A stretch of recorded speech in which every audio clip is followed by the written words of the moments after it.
Yon, magandang buhay. I'm back. Again, it's Mang Bless.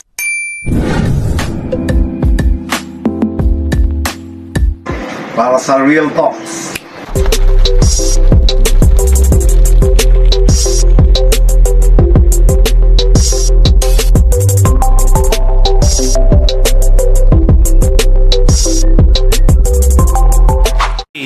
I'm back. It's Real Talk number 27 with Mang Bless. At syempre may guest tayo.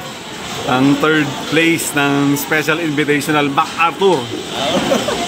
Kaya ang word for today natin ay feeling. Kamusta ba feeling, Kasuya? Ng MacArthur? Hindi ko masabi. Diba? Kamusta ang experience mo? Kanina po, di ka na kang tumalon dun sa report floor. Sobrang to. Kamusta ang excitement ba? Sobra. Hindi ko sobrang lakas ang tipot ng puso mo talaga, Kuya Ian. Ayun. Hindi ko alam kung anong uunahin. Kung ikalak ko ba yung ibon ko, hawa ka. Ayun. Shout out.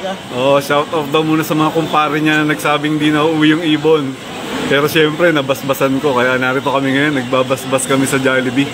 Dahil na-double check na. Biroan lang namin nila paring Siyempre, joke lang asaran pero walang pikunan kami sa mga, kaya kalma-kalma lang. Ano lang, dagdag lang, topic lang sa... Yan, yung mga nag-boost, kaya partida... Sila parang Jerome yung mga nag-boost ng loob ko. Ayan, tamo yung mga talaga nagpapalakas ng loob eh. Kaya sila may shout out. Sige. Shout out kay Lamina Tan, Kulat Loob, Constant, kay Jerome, kay Wood, yung mga kasama ko kagabi, kay Ivan, yan. Yan, kasi may oras pa naman tayo dahil short reels lang to, yan. Thank you rin sa pamerienda. Kamusta naman ang ano natin? Ang ibang mga linyahan natin na secret. Basta, thank you. Dalawa na lang kami ni Mang Bless nakakalas. Yan, kaya sabi ko nga, iba yung secret muna at iba yung chawariwap, kaya siya muna yung bidang mo yun, kaya yung feeling, di ba? Ganyan yung feeling, kaya kailangan alam niyo na kung kanino kayo magpapa-bless.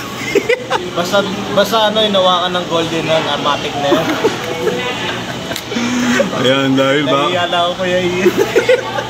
Ganyan talaga yung mga real talk natin, dahil ito yung real talk. Dahil dyan, malapit na kaming kumain. Congrats uli, Kasuya Morata. Yan.